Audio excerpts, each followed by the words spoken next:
A very good evening to all of you. My name is Shital Bansode. I am the chapter coordinator for National HRD Network Pune. I feel privileged to be the moderator for today's webinar, and it gives me an immense pleasure to welcome you all to the NHRDN webinar on the topic Saving Lives via Organ Donation in association with IGiftLife. This webinar is divided into two parts: learning session for 45 minutes and Q&A session for next 15 minutes. We would like to hear from you and include your questions in the conversation. Using the question panel on the right side of the GoToWebinar player, you can ask your questions or share your thoughts at any time during the webinar. I would like to request the chapter president of Pune, Mr. Anand to welcome our guests and take the session forward. Over to you, sir. Thanks a lot, Sheetal. Good evening, all the panelists, and good evening, all the participants.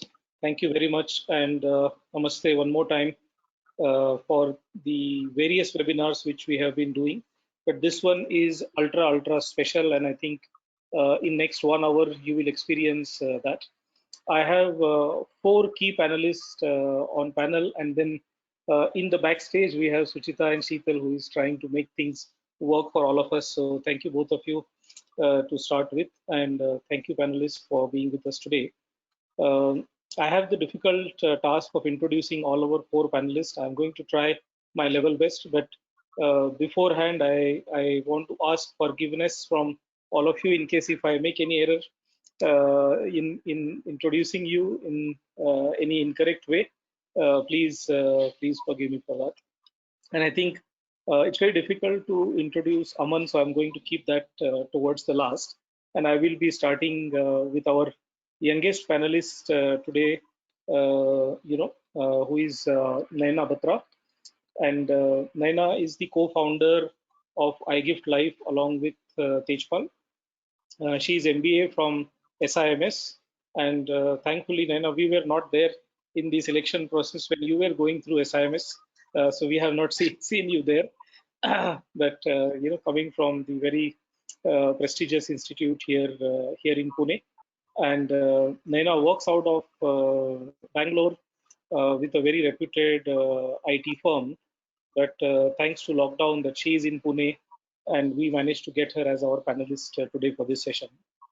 Our next important panelist is Anjum Rajabali. I think before I tell anything more about him, it's important to call out that Anjum is Aman's brother, and I think that should be the biggest introduction for the NHRD fraternity, Anjum. And I'm intentionally saying this so that in case if Aman has not shared with you about his own reputation in NHRD, then this is the formal way to let you know that he's a big man when it comes to NHRD community. Yes, Aman, I don't get much chance to embarrass you, so I think this is my opportunity today. Anjum is the very successful screenwriter. Amongst many films which he has written, the renowned ones, which is Rajniti, Legend of Bhagat Singh, and Gulam. Many of you may have already watched those. I'm not a great film buff, so this will have to be added into my to-do list when it comes to watching films. He has mentored a lot of screenplay writers in international, labs. He also counsels the screenplay writers, and recently he has provided his consultancy to a couple of films like Mulk and Article 15. And I think Article 15 was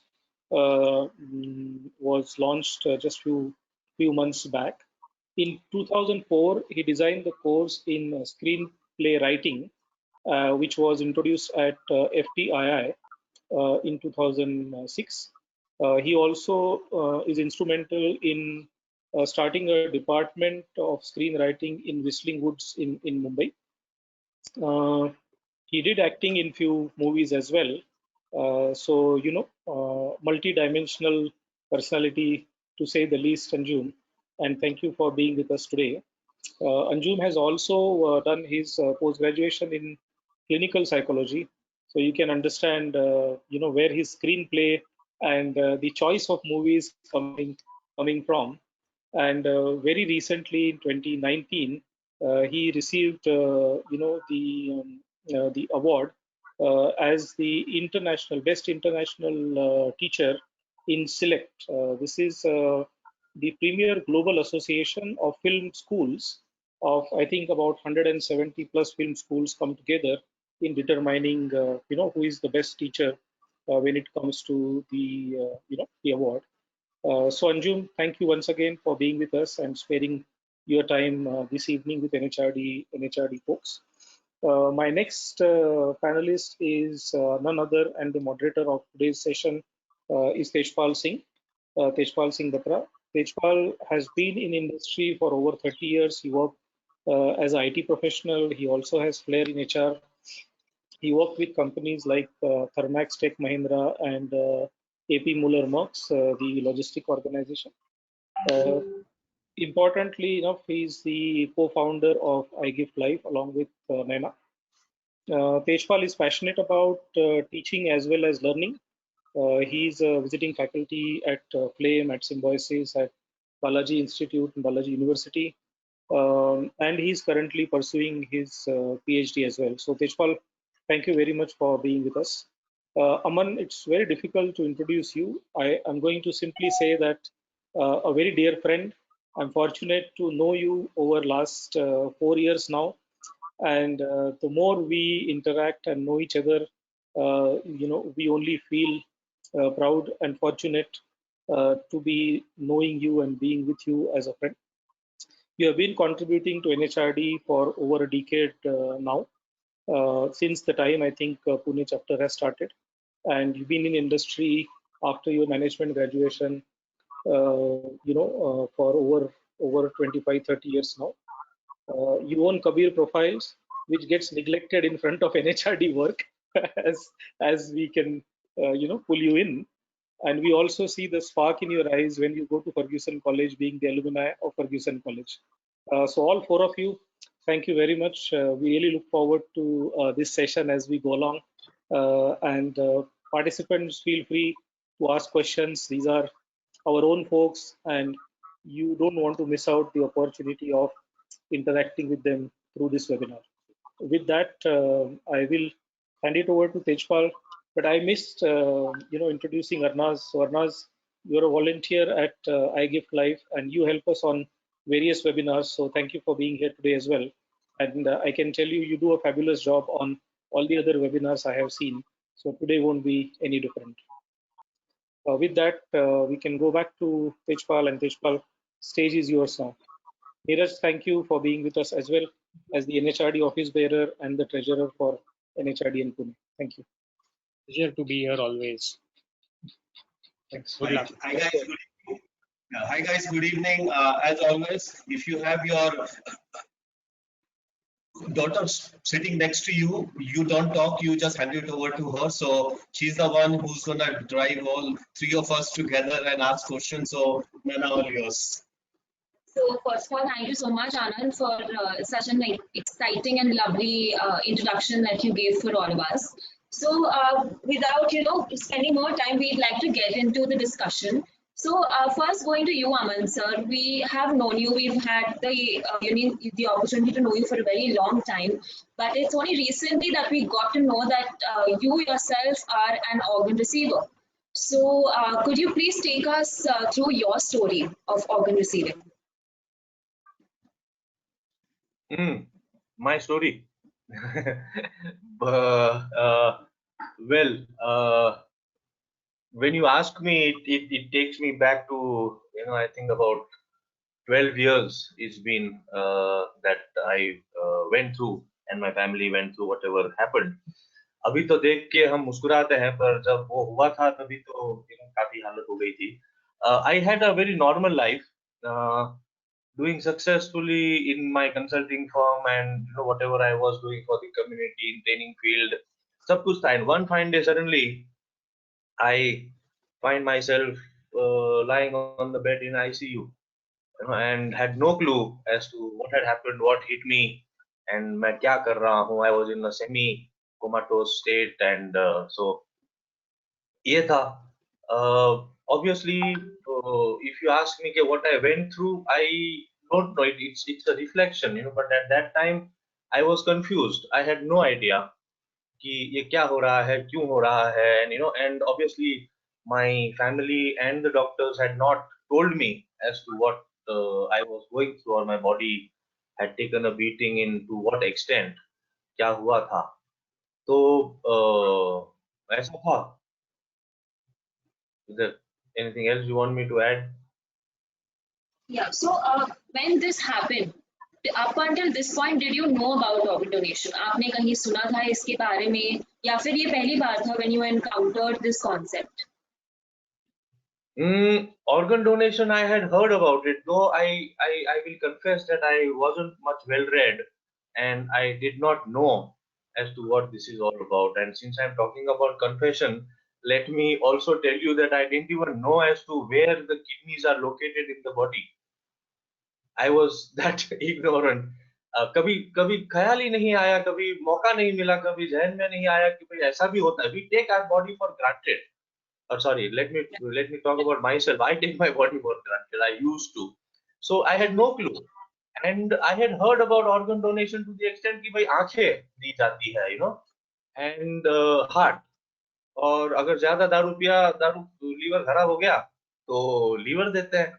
That is all I knew about it, and I was 38 years old at that time, though I was, but nahi, knowledge nahi thi. I didn't know about it, not so much, no. I think that's like a lot of us, right? I mean, till something doesn't go wrong, we usually don't take the effort to learn about a concept that might save our lives as well, for that matter.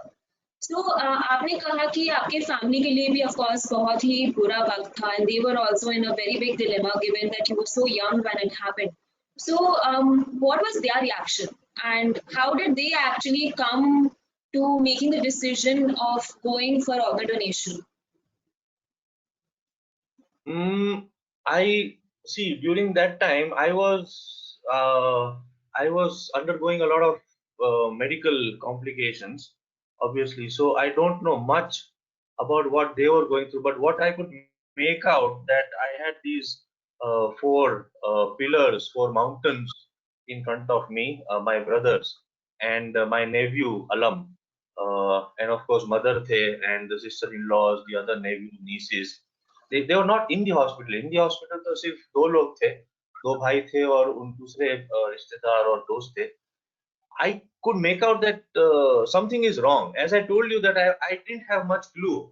For about maybe I think 12 odd days, I had no clue as to what was happening to me. So I would suggest that if this question can be asked to Anjum as to what they went through, उनको क्या लगा जब ये पता चला, when the doctors must have told them कि ऐसा ऐसा हुआ है इनके साथ में. So I think he would be able to throw better light on the family reactions. Yeah, and I think that's where my question comes in. But we wanted to hear from your side, because then we come to Anjum sir. So sir, what was your reaction when all this was going in, and how do you react to it initially? You're asking me? Yeah, Yeah. okay. I distinctly remember. Absolutely. I mean, almost every hour at that time. We were actually, my family and I were holidaying in Kannur, and I got a call from my younger brother who's older than Aman. And very bluntly, he said this, that there's something serious happening with Aman, and both his kidneys have failed. And it was very disorienting because both his kidneys have failed. It felt like that life was about to go, because how does it function? So I asked him to give me some more details, and he did say that it's chronic renal failure. So I went, and I was staying in a cousin's house, empty house in Kannur. So I went and read up. Fortunately, there was a medical encyclopedia, so I read up about that, and it was very shocking, because it did say that it's dialysis for life, and there also you have all kinds of complications, and so it's not a terribly normal life. But the only other option is organ donation. I didn't know who donates and how does one donate, and do we have to wait for a cadaver? I had no idea of the possibilities involved. However, we were very quick to do our research. So the trauma, Tejpal, was very severe. I mean, it really, I reeled. Walking, I remember in the forest there, and I reeled when the phone call came. I mean, it felt, I'm sorry to say this, but it felt like, it's like the end of Aman. You see, it was that painful, that scary. However, gradually, of course, we settled down. We knew that we had to take charge of it and something had to be done. And fortunately, my other two brothers were there, and they generally, us brothers, because of the, I suppose, the training from my father, tend to keep our heads in emergencies. I mean, we don't sort of get so shaken up as to lose, you know, control. And then started this whole inquiry as to what does it mean to get a kidney as a donation. And you want me to talk about that now? I can. Would you Yes, like me please. to? Yes, please. Yeah. Yes, sir. So since Aman was based in Pune, eventually he was got to Pune, and all of us gathered there. I went there from Bombay, and I started asking around, which are the hospitals that one can go to, and we did try one hospital, went to there, didn't get a very good feeling, because we were also very careful about whether the hospital would follow ethical procedures, because money might be involved. They might be looking at it like a project. I mean, like a lot of private hospitals tend to do, like a commercial project. Okay, a big case has come, like lawyers sometimes do and other people do, other professionals. So we were also a little nervous that until we know enough, we didn't want to take a decision as to where to go and who will perform it. It was purely, I think, an act of very good fortune that an extremely dear friend of mine, when he heard about it, he was speaking with me on the phone, and I mentioned this to him. So he said a friend of his, who I happen to know, they're good friends, actually is a kidney donor, and he donated it to his brother. We said, that's the guy. Can you please get him to your house, because I want to come and speak with him. So all three of us brothers, that means all three who are older than Aman, quickly in the evening we rushed there and we sat for about 2 hours. I had umpteen questions about this.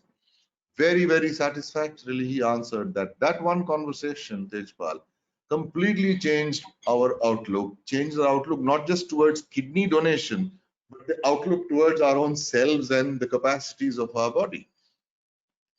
He very simply, I mean, if I can just pull out the essence of what he said nature has given us 2 kidneys, and each kidney, according to him, effectively performs has 3 times the capacity that your body needs. So actually the other kidney can also be treated upon as like a backup kidney. So if that one kidney were to be given away, your body really would not suffer. In fact, what happens, he said, is that you would become very conscious, because the doctors would warn you, etc. So you would look after yourself well, and you keep your cholesterol down, check your blood pressure. So in every which way, actually, there is a profit for a kidney donor. And he outlined that what the surgery involved, how many days they're likely to keep you, and his view was that in Pune, KEM Hospital has a very, very good renal unit. And Dr. Wadia, who now, I mean, he's one of my favorite people on earth. So he is in charge of that, and he's very good, he's very sincere, very earnest, and very, very ethical.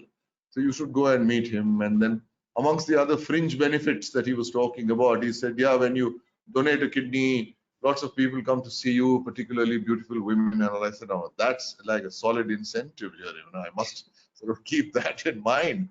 And I suspect, I mean, if I might be allowed to make a joke out of that, maybe that was the incentive that drove all 3 of us brothers to sort of start vying with each other, because all 3 of us became ready. I mean, Aman was the youngest and obviously the dearest, and we were most protective about him.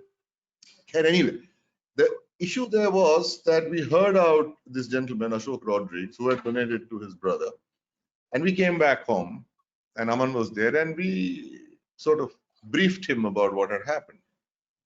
And he was very adamant at that time. He said, no, I am not accepting a kidney from any of you. I said, why?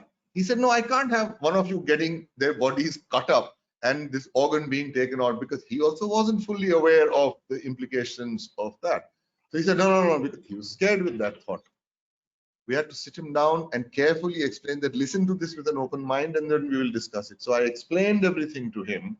And at the end of it, he still said that why can't we go in for, at that time, the word that he used was a professional thing. I mean, we didn't know what word to use, but yes, obviously it's a cadaverous donation. Said we could try for that, except that there's a very, very long queue, and you never know when the turn will come. And in the meanwhile, you have to be on dialysis. And why? Why do you want to do that? I mean, there is no nuksan for any of us. Believe you me, we're completely convinced about this. In that 2 hours of discussion, from a kidney donor, with a kidney donor that we had, completely changed our outlook till date. And all three of us embraced it, and then it became like almost like a lively competition amongst the three of us as to who would be most suitable to donate and who would get the privilege. So we saw it as a privilege, that it was a privilege to help somebody who we loved. And hey, it was a bonus because we were not losing anything. It was like really, it's like the human body, I felt sometime was like a tree with lots of fruits. And then if you pluck a fruit, the tree doesn't sort of suffer any loss, but you get the benefit of that. And I said, this is like that. Okay, that nature has given us something which is, we are rich in. In fact, there's a surfeit of stuff. If you look after ourselves, we don't need so much capacity. Anyway, the three of us continued to jockey for that position, and one by one, people started getting ruled out. First, my younger brother was ruled out. Then it was my elder brother and myself. And he was quite convinced that he would make it. He said, I am telling you, I know it will be me. I said, okay, we'll see. But we would joke with each other as to who's going to win. So it became like a tournament. For the prize was the opportunity to actually, well, I wouldn't say gift a life, but certainly make Aman's life better. He would have survived with dialysis, but this would certainly give him a shot at a normal life. And I came out on top, I must say quite proudly, because I was well looked after. Also, while this whole testing was going on, my wife, who very generously got into the act after having overcome her initial anxieties. That anxiety came out of ignorance, Tejpal, nothing else. When I look around also, and we can talk about that later, it's just pure ignorance. Okay, a scary thought. My wife also overcame that ignorance, and she really looked after me to make sure. She said, if you want to give it, I think you are the fittest. So let me make sure that it is you. So she also made sure that I ate healthy. I used to smoke. I gave up smoking. I gave up drinking. I used to have a couple of drinks every day. I gave that up and generally went in for a healthy thing. And I came out on top with cholesterol and all those things being in control. And I have to tell you, and I'm not exaggerating, sorry, you're asking. I can't hear you. I just want to interject a bit because I think this is the right point to ask you a follow-up question. What you're saying, and we have lots of people online, and they must be thinking, wow, amazing, right? Every family would be doing that in India. Let me bring up a point out here where you are one of 8 out of 1 crore in India who are actually doing it. The organ donation rate is 8 per crore. So why is it we are not seeing it in every family? What do you think? And you have done a master's in clinical psychology and all that stuff. So can we have some input? Where is it falling through? Yeah, Tejpal, it's no, I'm not drawing so much on my academic qualification as a master in clinical psychology, but on the experience, because what happened is even post this, KEM called me several times. Not even post that, just after the surgery, when I was able to walk, they called me over to their unit and asked me to speak with a family which was being a little resistant about giving their kidney to the husband who needed it. And after that, several people, several potential donors, I was made to speak who were resistant to this. So I did get some spectrum of insight as to what are the likely anxieties and the resistance, the causes of the resistance here. One odd, very, very odd myth is that there is a belief in some religions that if you are incomplete in your body, physically, if you are incomplete, then you will not be admitted to heaven. I mean, I find this ironical, completely ironical. If a person, I can imagine, person has damaged his body because of neglect, that God has given you such a beautiful asset and you have not looked after it, and therefore you might have this anxiety that God might be displeased with you. I could at least understand that reasoning, that you drunken driving you did, or walked out on the street without sort of really caring, looking at your phone or SMS, and then you got hit, and God might be angry with you that you have neglected my treasure which I gave you. But this is something where you're actually gifting a life. You're making somebody's life better. God should be welcoming you with open arms up there. And this was a discussion I had. Unfortunately, the person at the other end, he did not have an answer, but he did begin to smile. He said, yeah, it makes sense. I said, precisely, it does. So that was one religious thing which I noticed. The other thing, of course, is pure health anxiety, that if I have one kidney left, how am I going to function? What if I become weak? What if it begins to affect my stamina and my normal functioning, etc.? So this understanding they didn't have. Even a patient like me, just not a doctor, just an organ donor, was able to give so much information to that person. Believe you me, out of the 4 that I counseled, and I really sat with them, I do know for certain, because I heard that 2 were convinced.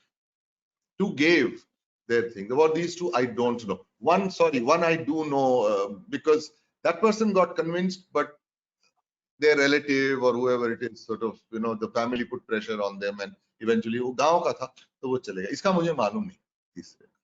So even with this conversation, speaking to a kidney donor, there was a 50% hit rate, which is a certainty, purely because of the understanding that it doesn't, I mean, it makes really no difference to me.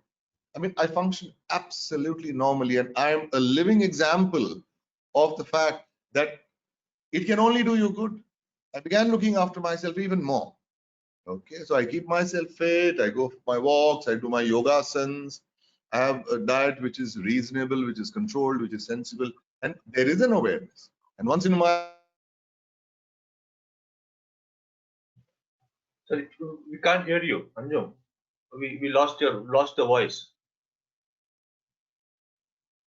No, you aren't audible. Can't hear you.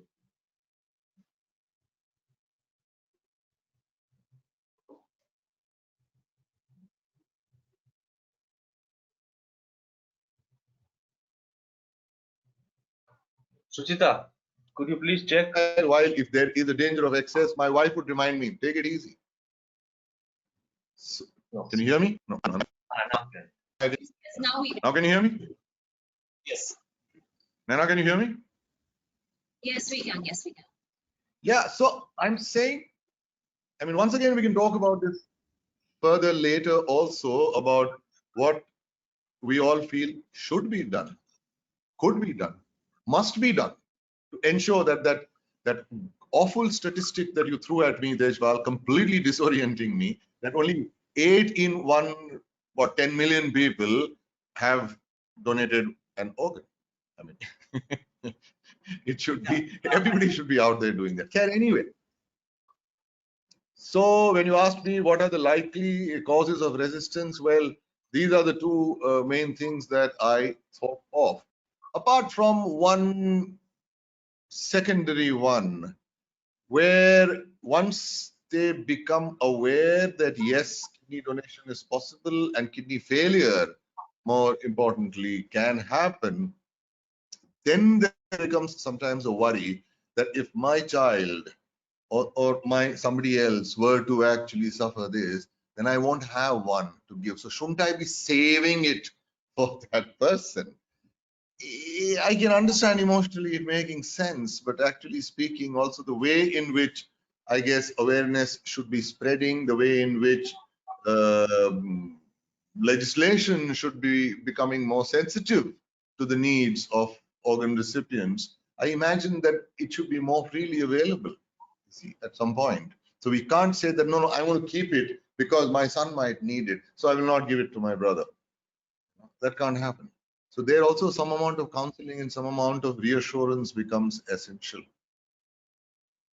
Right, and I think you picked up a valid point, and I think that's what our team keeps speaking to people, right? So this question comes up saying that if my body is damaged or incomplete, so the word we hear is swarg mein pravesh nahi milega.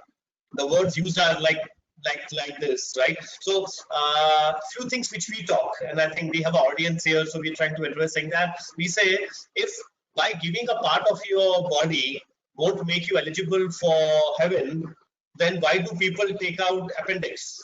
Why do people take out tumors? वो भी तो भगवान ने दिया है, right? So how can we be selective? How can we be selective with God and say कि boss appendix निकालूंगा लेकिन that is one. Second, interestingly, what you said, sir, and I think which links very, very, very closely with us, we say only 3 entities can give life: God, mother, and anybody who gives organ to somebody to save life. So if on earth you are equated with a God and a mother, I mean, your heaven is sorted, isn't it? So I think what you said very valid, and I think we come across this most of the time. And yeah, you are right that this was there. But I need to ask you one more question, taking you back to what you said. Is that you said that you did tell Aman sir that let's not wait for the waiting list to come through because it will take time. Why do you think the waiting link is usually longer?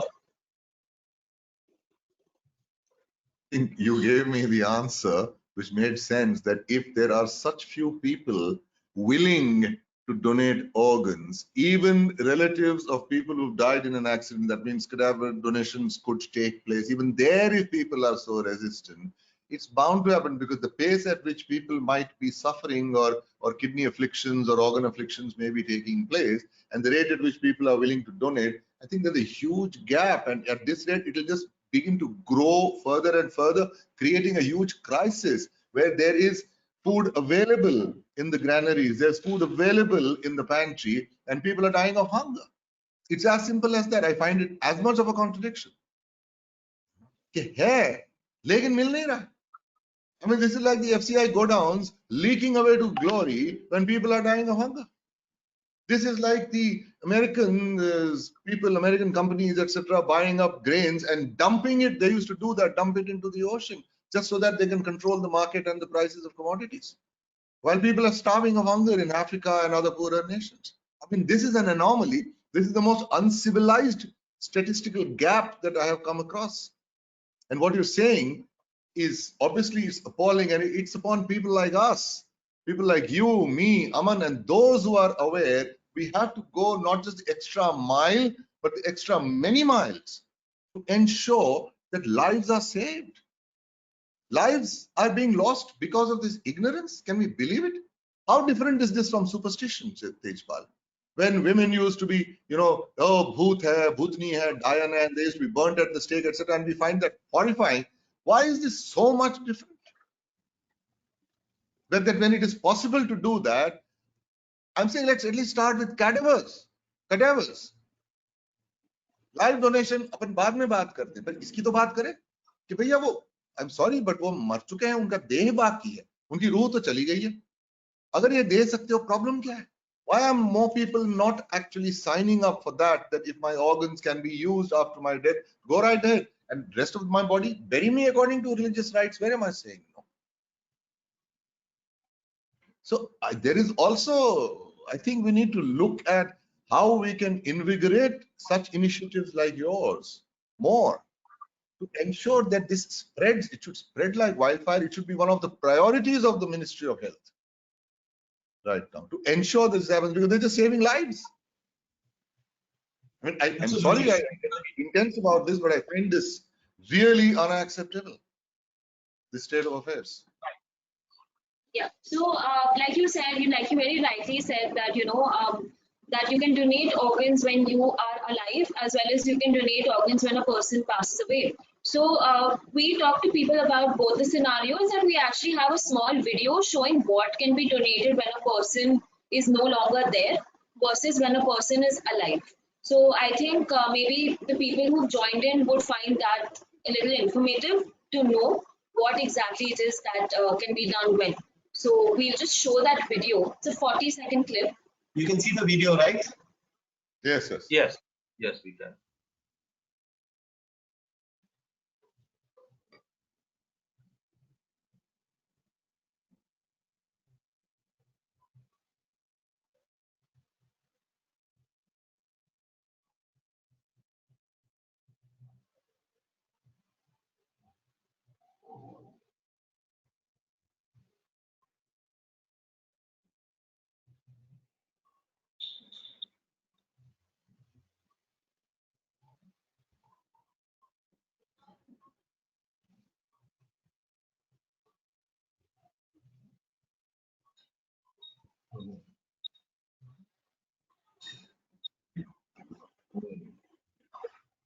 Good one. So I think But yeah, this was this is only for what? yeah. Cadaver And donation? for what?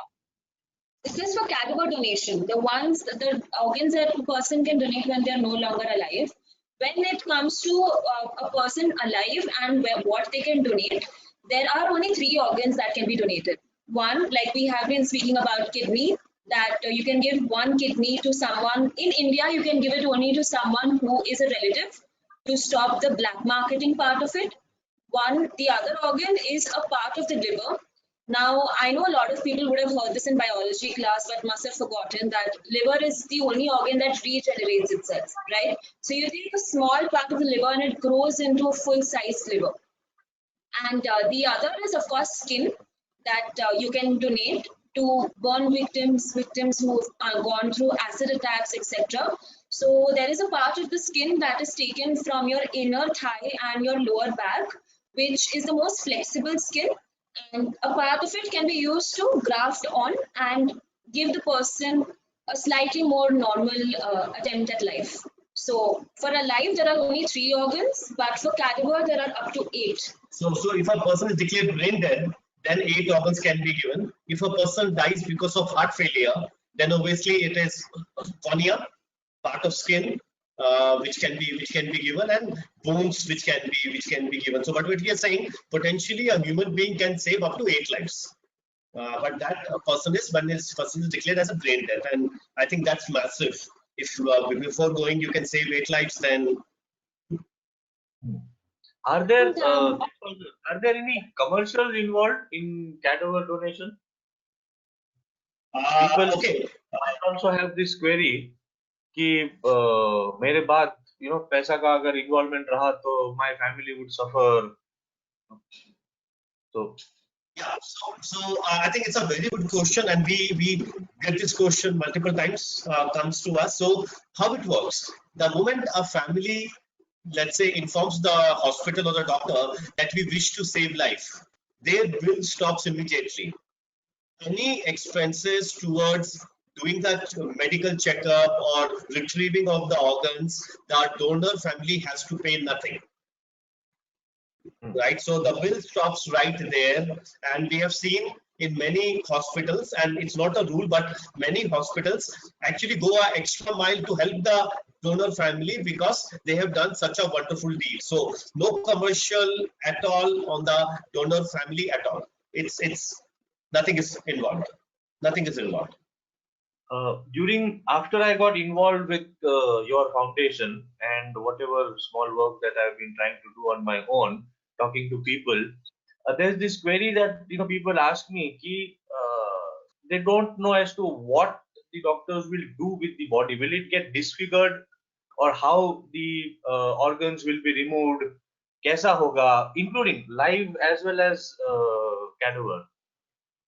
उसके बारे में थोड़ा कुछ बताइए ना. Yeah, so let me answer this. I think इसमें सबसे बड़ी गलती CID, crime patrol, and all these programs की बहुत ज्यादा है, right? Because उसमें दिखाया जाता है कि बैंड बजा दिया, but apart from the lighter note, I think we need to understand there's a huge difference between postmortem and organ donation. People usually confuse both of them together. Postmortem happens when a person dies, and either the family or the police has a doubt that the person did not die but was killed. And at that point of time, if the doctors have to open up the whole body to check how did the person die, they will. And in that case, can the body get disfigured? Yes, but it's a legal requirement. Nobody can say no. Right now, that does not happen in organ donation. Anjum sir is a live example, and he will vouch for it. So I'll give you two examples. If somebody expires and the eyes, which is cornea, is given in 12 minutes with a machine, only the corneas are taken out and eyes can be closed as if they are normal. Which means if the family were not to tell anybody they have given eyes to somebody or sight to somebody, nobody would even know what has happened. So there are no external marks when it comes to cornea. Now let's take example of all the remaining parts. Usually the insertion is as big as what happens in the heart bypass surgery, 6 to 8 inches depending on the size of the heart. All the organs are respectfully taken out and the stitches are put back as if it was a heart bypass surgery, right? Properly put. The doctors usually request the family to allow them to give the last bath, put on the clothes, and then give the loved one back to the family, which basically means nobody can see any external marks. Yeah, will that be there? But then we need to realize that 1/3 of people above 45, 50 either have had some heart problem, so they have some kind of thing done already. So there would be one mark, but it would save close to 7 lives. So will the body get disfigured? No. Okay, एक और सवाल है. In fact, this email I received in the morning. Gentleman called Mr. Ray. I don't know him, but through and through somebody he wrote to me, got my email ID. He's 70 years old, and he has expressed a desire to donate. My point is, till what age can one donate, and if one has to, then what would be the procedure? Right. So I think one part here, I think yeah.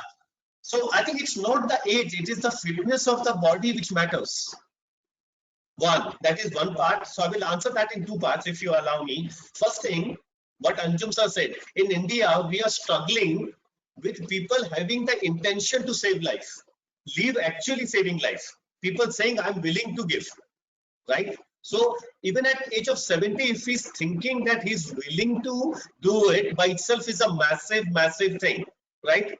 And I think that should be understood and respected. Let the doctors do the test. I think what we want in India to happen, and that's what our foundation is working for, is people should say, I would like to save life. Doctors will do the test, and if they find the body to be fit, and if they can say, okay, fine, so and so organ can be used, you have saved life. But if not, you still tried. And in India, people are not even trying. That's one part. Second, age has no bar. It is the fitness of the body. So I'll give you an example. The youngest person for our organ donation, cadaver, is 8 months. 8 months. Yeah, a baby which fell down, died because of brain death. Their parents were brave enough to give away all the organs. 8 months. And the oldest one is 85 years. I don't think anybody, I need to explain further. 8 months, 85 years. So I don't think we need to explain anything further. Right? So I think age is just a number. It is the fitness of the body, which really matters. Right? I would just like to add one here. We need to remember in a living donation, only a major can donate. No minor can do live donation, primarily because as per the law, a minor is not equipped enough to take a decision like this. So in case of a living donor, has to be above 18 years, no matter what. But in case of cadaver donor, if the family says yes, age has no limitation. And that's the point I want to bring again. In India, the family has to say yes. So you might have all the intentions to save life, but if your family says no, after that person dies, it will not happen. And that's why the need for all of us to know about, what we are thinking and what we want to do. No, true. Yeah, so एक just ऐसे जी sorry. Yeah, sorry. Just taking this point forward, I would like to ask a question to both of you, Aman and Anjum sir, to both of you that you said that your wife also, Anjum sir, you said that there was a lot of anxiety mainly because this topic is not something we discuss on the dinner table, right? It's not something we do unless it comes up. So, do the both of you think that maybe the anxiety and the whole process of the decision making would have been much easier if you had known about organ donation before? Oh, yes. Oh, absolutely. It would have made all the difference. I mean, there would have been no these kind of doubts springing out of ignorance, and these concerns, anxieties wouldn't have been there because matter would have been clear. Absolutely. No, awareness, I think, makes all the difference. And after she became aware, because she's not the one who had accompanied me to discuss with the doctor, and before that with my friend's friend. So when I debriefed her, told her everything, it became very clear, and she was okay. So I do believe that the key, I mean, you people know better, of course, but I'm talking about my limited experience of conversation. Even after that, Naina, if there are people who come to know, students came to know, some other close friends come to know, etc. And they obviously they feel like absolutely awestruck by that. And some people, quite frankly, said, okay, you're very brave. I wouldn't have done that. And I have to tell them that you would have done it because it is not what you think it is. And if you're really interested, I'll talk to you about my experience. And wherever possible, I have been. Tell them, even if they are not facing any situation like that, but it's a good thing. From my example, you come to know, because I felt a certain brightness, Naina, in my mind after I came to know about all this. I mean, it's like a whole new window of possibilities of saving people, making people's lives better, opened up, and I started looking around. And literally, the initial days, like a missionary, I would walk around looking at people saying, do you look like, does he look like the person who would donate? Do you think it's worth speaking with him? You become like a missionary because you feel it's such a good thing. Complete. No one's aware of it. And I'm not I'm not an ignorant person generally. Believe you me, I had no idea about this. So there's the Just to add here, before I come to Aman sir, yesterday Aman sir rang me up and said, because we went out and sent it on Facebook and LinkedIn 2 or 3 days back, what will be the participation? And I remember telling him, me and Nana have gone to a multinational who has booked the auditorium, and there was one person. It's a fight, but then the question is, if you're able to leave an impact on that one person, and if that person goes and talk to 5 more people and somebody's life is saved, the work is done.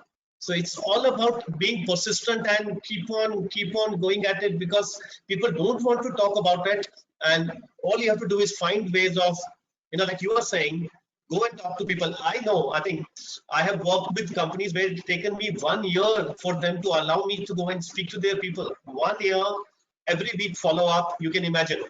But then if it has to be done, it has to be done.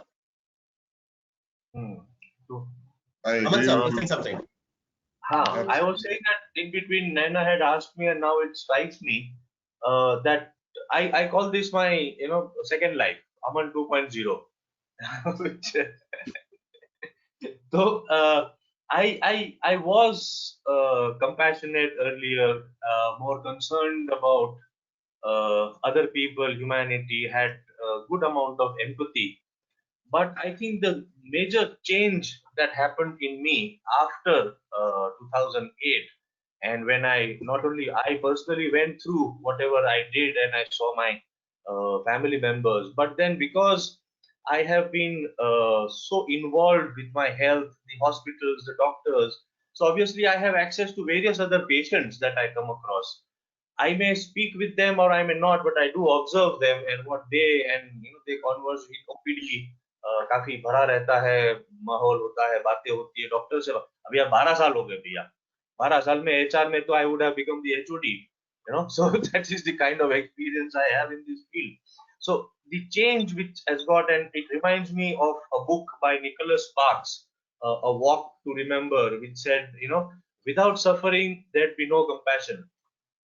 So I think I have, when people tell me now that आप कितने compassionate हो, आप कितना humanity के बारे में सोचते हो, so I think that has triggered, and that is a major change, and I am so grateful that my personality, my outlook, my nazariya, my whatever has changed, and changed for the better, not only for myself but for a larger community. That whatever I can do, I am always there. I would want to, whether it be HR, the larger community, or the students, or even now that I am associated with the organ donation awareness, कि मेरा शरीर, मेरा मन, मेरा दिमाग जितना भी दिया है मुझे ऊपर वाले ने, मैं उसे बांटूं, बस ये मेरा मकसद है.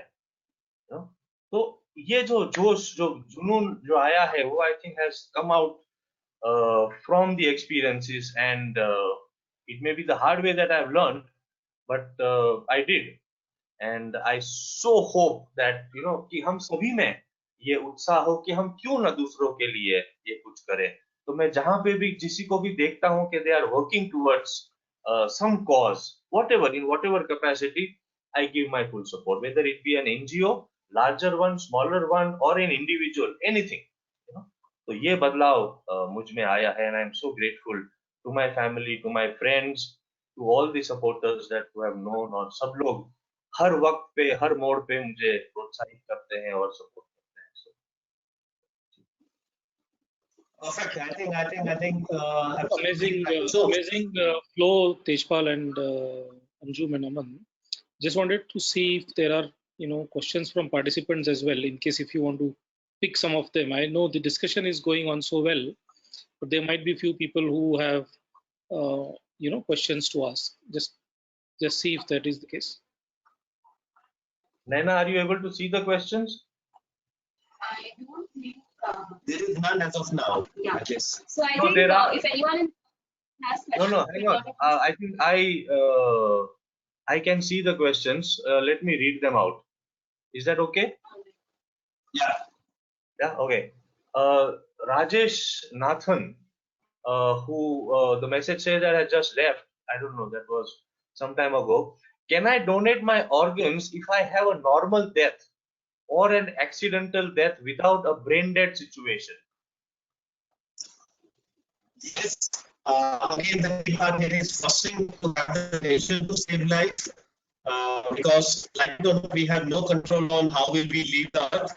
Like we have no control how we enter the earth. Same way, we have no control on how we'll go. But like I said, you can donate when alive. One person can donate when dies from a natural death, and a person can donate when the person dies because of brain death. In each case, organ donation can be done. We need to just remember one thing, and I think you can get more information on our website www.IGiftLife.com on what can be donated when. But yes, in each instance it can be done. Only thing to remember that the family has to say yes. Without family saying yes, nothing can be done. So it cannot happen automatically. Family has to say yes for organ donation to happen. Okay. His second question was that if the body will get disfigured, but we've already spoken about this. A gentleman, Gaurav Ambedkar, he is asking, can an organ be redonated? A patient receives an organ and after his death, it is redonated. Do you have any examples? Have you come across any such cases, or is it possible? Okay. So hi Gaurav. Again, a very interesting question. I hope you are not a doctor, so I'll try my best to answer this. Technically, yes. Organ which is once received by a receiver and starts functioning properly, technically can be redonated. Apart from cornea, especially if it's cut into two pieces and given to two people, then that cannot be used again medically. But every other organ, yes. But as of now, there is no example where it has been done. But bhai, agar 8 out of 1 crore are giving first time, the chance of it happening second time becomes very less. But I hope and pray in the future when many more give, there would be more example, but medically it can be done. Okay, good. Thank you. Radhika Joshi wants to know, how can we make a conversation with our family members, telling them our wish to donate our organs? Okay, this is It's a tricky question. So Radhika, I know it's quite difficult to bring up this topic because, like I mentioned earlier, it's not a dinner table conversation, right? I mean, no family sits together and talks about what do you want to do if I'm no longer there. And usually, if you're young, like I know if I would have spoken about this with someone else, say my grandfather, he would be likely to slap me. He would be like, why do you want to talk about a time when you're no longer there? But I think it's important to be persistent. It's very important to tell them what your intention is, where you're coming from, and why you want to talk about it, right? Because it's not like everyone's going to live forever. And it's important to talk about, especially in the world that we live in, that anything can happen at any time, that it's important to speak about what means something to you. So even though they might not listen right now, or in a week, in a month, in a year, it could take 7 to 8 years also for them to understand you, but keep going at it. I mean, we do that when we want a new phone or a new car or something, right? So why not for this? Just stay behind them, talk to them about it, and hopefully they will listen to you and understand you soon enough. right. If I may add here, Aman bhai, one more angle. I think the journey starts with us. It's all within. First thing is, you need to ask yourself a question: would you want to save somebody's life? Right? And I'll give you an example here. Right? People ask us that when we go and take session, people ask us, why don't you fill forms? And which we don't, because we know at that point of time, if we are showing you some videos and they're talking about it, we get emotional and we want to fill up a form, and then we forget about it and we think our job is done. Right? So first of all, you should convince yourself that you want to save somebody's life. If the answer is yes, then you should ask yourself a second question, which is a tricky one. That if something happens to in your family, would you be willing to donate their organs? And now, if the answer for that is no, you have no right to go and speak to your family to ask them to support you to donate your organs when you're not there, because you are not willing to do it yourself for your family. Right? So get the answer right for first two for yourself. And if the answer for the first two is yes, then go and speak to your family, because now you are convinced. If you are convinced, you will be able to talk to them. And like Anjum sir said, if you read over it, read about it and all that stuff, and you are able to answer their question, hopefully you would have got some answers in this particular talk now. And if they have some questions you can't answer, speak to us, call somebody who's into this, who will help them understand the question. Other part, Radhika, to remember, the biggest mistake we make, we go back home and say, if something happens to me tomorrow, thappad padega. We have to say, if something happens to me 30, 40 years down the line, at that point of time, I would love to save life. Would you support me? They will listen to you. It's in the words. And I think that's what we need to do. And I think that's the approach we need to take. And I think it will, and if it wouldn't work, the last one is a simple question to ask, that if my organs are failing, would you not expect somebody else to give me an organ? If the answer for that is yes, how can they say no to you to save somebody's life? Okay. Tejpal, I entirely agree with you that the key here actually to assuage their anxiety is to also take a reassuring approach.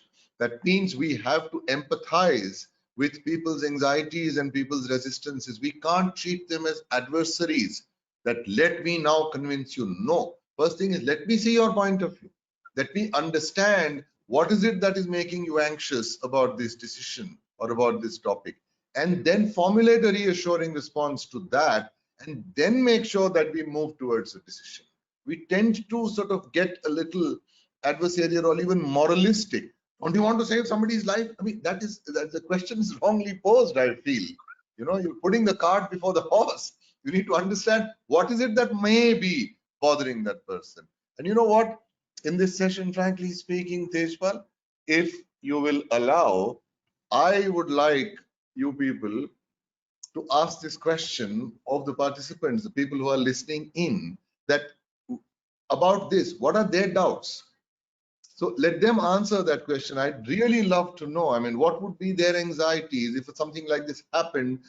Would they be willing? And if they would not be willing, let us hear an honest answer, because it will give us an insight into what is it perhaps that you need to do to formulate our program, the initiative in such a way that you actually are able to anticipate those anxieties and doubts and perhaps answer them in advance. Absolutely. So I think we can ask people to chat us, put in more if they have any doubts. Aman bhai, till that time we can answer other ones. Gentleman Harsh Singh is wanting to know what type of medical facilities are needed for organ donation. For example, hospital facilities, etc. Are such facilities available in smaller towns in India? Okay. So I think a pretty good question. We know that we are in a pandemic situation now, and we know what is happening around. So I think one thing with us, me and Nana, we put up our hand and we call a spade, right? So in India, as of now, in class A, B, and C cities, bulk of the facilities are available, right? So and I think it's spreading quickly. I think the key facilities involved are where you need specialist doctors to do operations who can harvest organs, and then in case of a brain death, you need a ventilator, and I think ventilators are available in most of the hospitals. I'll give you one example, I think, which will put the whole thing into perspective. I think 6 to 8 months back, Nasik, close to Pune, had a patient who was declared brain dead. Their family was willing to donate organs. They only had a ventilator, they had operation theater, but they didn't have a specialist to retrieve organs. They didn't have anything. They rang up Pune. Doctors from Pune flew down to Nasik, did the whole operation, and then second set of doctors brought the whole organs back, which was then put up into the receivers. So the key part is, yes, are we still behind in having the infrastructure? But yeah, but the will is there and things are being done to save lives. Backed by the government, basically. Yeah. So they take all the efforts. So even there was a case, I think, in Srinagar, right? Like, I think almost a couple of months back, where they did not have all the facilities for the organ donation to happen. And the person who received the organ was in Indore. So of course, because of the geographical difference also, it was very difficult. But the government actually took one of its fighter jets to aid the whole process, and the heart was slowed down from Srinagar to Indore in about, I think, what, 6 to 7 minutes? 6 minutes. 6 to 7 minutes, and the whole process was completed. So it was 3 years back, by the way. Oh yeah, okay. This was 3 years back. It was 3 years back, but yeah, 2 weeks back, government gave their helicopter to transport the liver only because of the lockdown. No other facility was available, so government sponsored a helicopter which flew down a liver from place A to place B to save somebody's life. So it's backed by the government in case of lack of infrastructure. Okay, good. Mandeep Johual wants to know, it was mentioned that only family members can donate organs to their relatives in an emergency. Does it have to be immediate family? And what is the definition of family in such situations? Okay, right. So I think the answer for this is pretty simple. As per law, organ donation, living donation can be done within the immediate family. Immediate family, as per the Indian legal law, would mean spouse, would be siblings, parents, and all these people. In this, it can be done without any paperwork, because the simple assumption is that within immediate family, there won't be any talk about money. So within this immediate family, the amount of paperwork required is very, very less. Now, if it has to be done in extended family, it can still be done, but then the paperwork would be more. Interviews will be taken to check whether they are indeed relatives. Somebody might say, he's my 8th cousin. So they would want to check whether it's actually 8th cousin and is there any financial consideration happening or not. So the process gets more tedious. A person can donate to a stranger, but then the legal requirements are massive. I'll give you a simple example. Mr. Arun Jaitley, we all know him, right? Amazing person he was, right? He had a kidney failure, and his friend had offered to give him a kidney transplant. It took him, Mr. Jaitley, at one point of time was number 3 in India, 2 or 3 in India. It had taken him 1.5 years to get approval. So, and it has been done only to avoid black marketing, because we are into it day in, day out. We see people bringing up somebody and saying she's my wife, whom they have married a week before, only for a kidney transplant and all that stuff. So they need to do all this just to make sure that, no money involved or no black marketing or other things are going on. Okay. Lady Supriya Kabra, and thank you, Supriya, for asking this question. What is more better, donation, body donation, or organ donation? Amazing question. दोनों महान है. अगर दोनों कर दिए तो बहुत अच्छी बात है. But I'll explain other part. Body donation helps young doctors to do research and hopefully save life in the future by doing more successful operations. Organ donation saves life immediately and give life to multiple people to live. That is the big difference between both of them. If you ask us for our advice, you could say, I want to donate organs and then I want to donate body, so that you can save life right now and also save life by allowing doctors to do research and practice how to do successful operations. Good. Pramod Bhandari wants to know that there is a huge demand for organ donation. Should it be made compulsory? Is there an example of other countries where it is mandatory? Right, Pramod bhai, namaskar.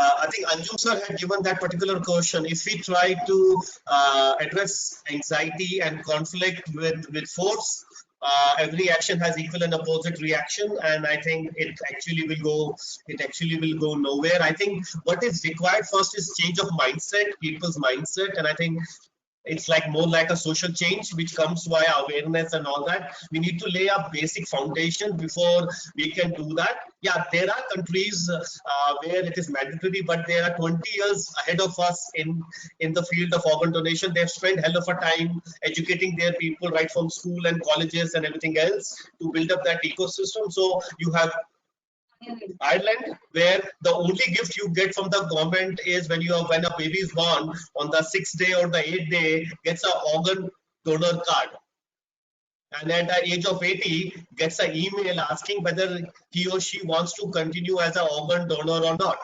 And if the answer is no, all the social help is taken away.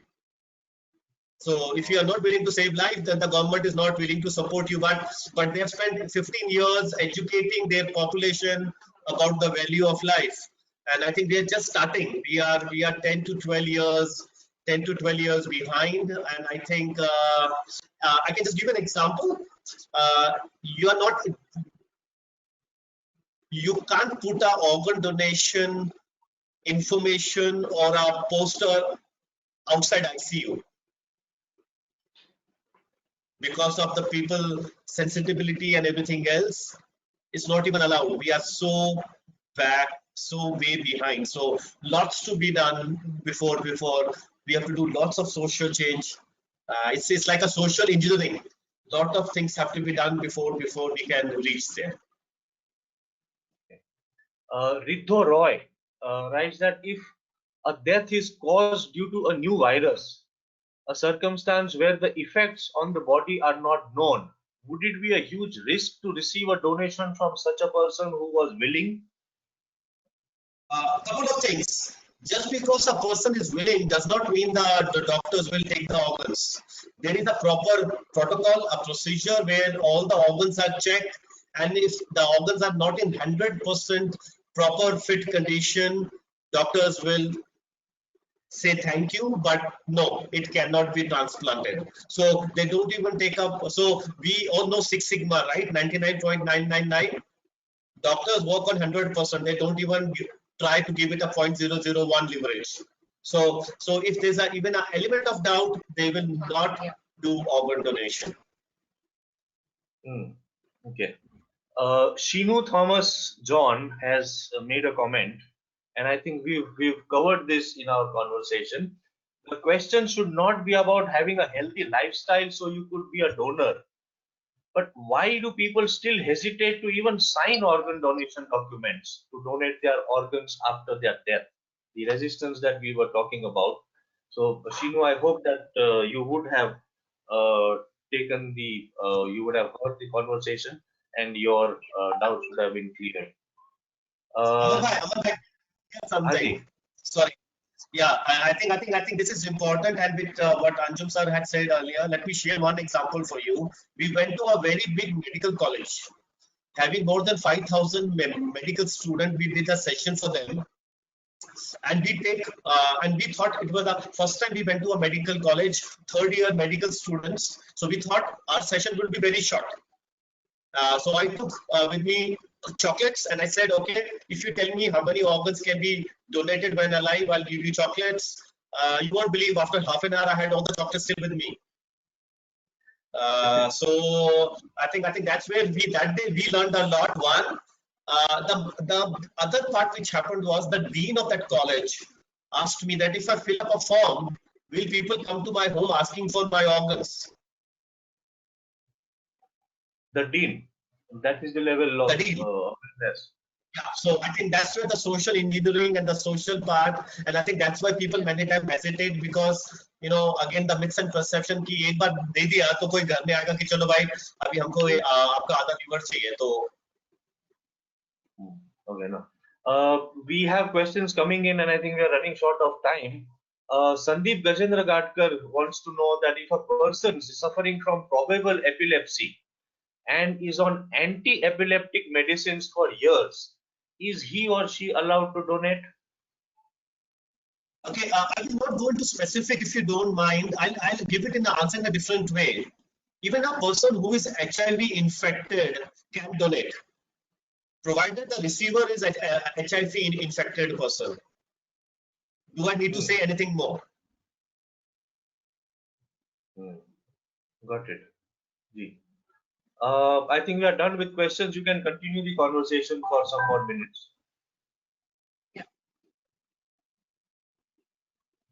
So I think in the interest of time, I think we'll just bring the whole conversation together, and we would just like to first of all thank Aman sir and Anjum sir for sharing their story with us, because I'm sure it was very insightful. I know it was for me to hear an actual story of how the donation happened, and it's lovely to see the both of you in the best of health after that. So for the others who have joined in the webinar, who might have more questions which we did not address, or want to get in touch with us for any reason at all, we have brought up our information. This has our email ID, our phone number.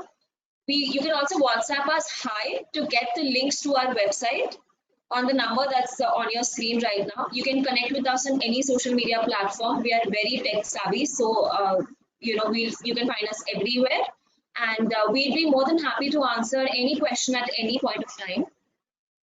Yeah, and the only thing which I had to ask Anjum sir and Aman sir, is there any question you have for us? I have one question. Right. As a foundation, IGiftLife, what is it that you expect from individuals and the corporates, and more so the HR people that we have who joined in, and the larger community? हम क्या कर सकते हैं आपके? Right. So I think हमारा request यही होगा, and I think because of this pandemic now, even we are changing platform, we are going online and trying to do that. I think the biggest help we need as of now is help us, join us, help us, invite us to talk to as many people as possible.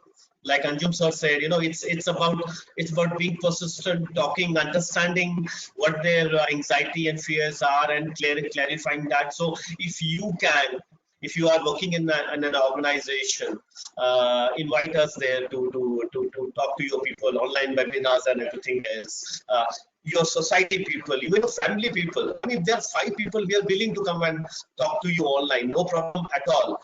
That's the biggest help we need now, is to reach as many people as possible, right? So I think like we were talking to somebody last week and like this introduction, and he said, wow, you have spoken to 2 lakh people in last 4 years. And I said, bro, there are 1.3 billion people in India. What we have done is nothing. So lots to be done. So the biggest help we need now is being able to talk to people. So it could be you joining us, understanding, learning from us, how to do it, inviting us. And the key part is we do it all free. We don't expect anything. All we need is your help to reach out to as many people as possible.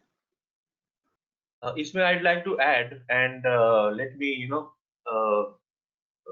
receiver and panelist की टोपी निकाल के NHRD की टोपी पहनता हूँ. And I will make a request to all the participants that we have that at NHRDs we've signed an official MOU with IGiftLife, and we intend to and we will continue to promote this noble cause that Naina and Tejpal sir are doing this. I request all of you कि हम सब साथ में मिलके in whatever capacity, we are not asking you कि you give us an audience of 1,000 people, but even if 10 people you can bring in and we are able to talk to them, create the awareness. And as you have heard from our live examples of brother and I in terms of awareness and information, that I think I will request you that you please actively pursue and give us a chance to talk to your people.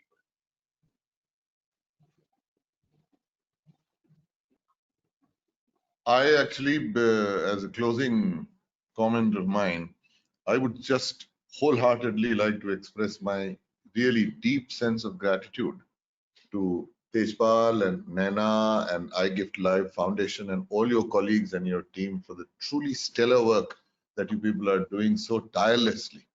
And it's a matter of, I think, a tremendous breakthrough that an organization like NHRD, with all these stalwarts, has decided to sort of partner with you and help you to spread that awareness. And I think this is exactly how it should grow.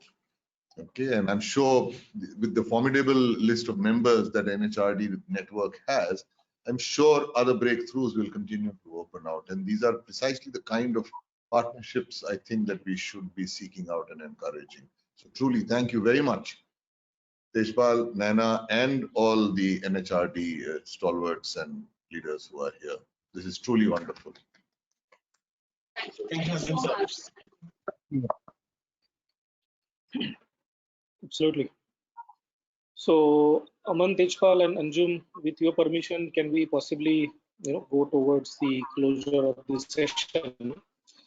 Actually, it is only the beginning because true power of network comes by, way of we all collaborating and wanting to do more for the community. Tejpal, we are grateful to you for giving us this opportunity to partner with IGiftLife for you, and grateful to you and Naina. Aman and Anjum, sharing our vulnerability, I think, is the biggest strength one can have as a human being. And both of you, salute, salam, and kudos to your spirit of wanting to share that personal story in front of all of us. All the participants who are on this webinar today, we count on each one of you, to help us spread this awareness. Our target is 1.3 billion just to start with in India, but I'm sure if we take these statistics to the world, where today we are seeing 18 crore, 10 million, if you do that for the whole world, the number might be, very, very, very small. And given today's globalized world, I think, Tejpal, we will not restrict at 1.3 billion. We will consider our scope as 7 billion. 7 billion plus and growing every day, to kind of expand our horizons from the awareness perspective. So once again, thanks to all the panelists, thanks to NHRDN team like Neeraj, Suchita, Sheetal, and Avinash, who is not here today but has enabled this session in some way. And we look forward to getting more and more people onboarded on this journey to make awareness to the next level as we can. Thank you. Have a great Sunday evening and look forward to interacting. So do we get tea and refreshments now or no? Absolutely, yes. You can send, you get it, and you send us the picture as well. Thank you, guys. Thank you very much. Thank you, Pleasure. Tejpal. Thank you. Thank you. It was a wonderful session. Thanks, Anjum, Aman. Yes. Yeah. Great. Thank you. Okay. Thank you.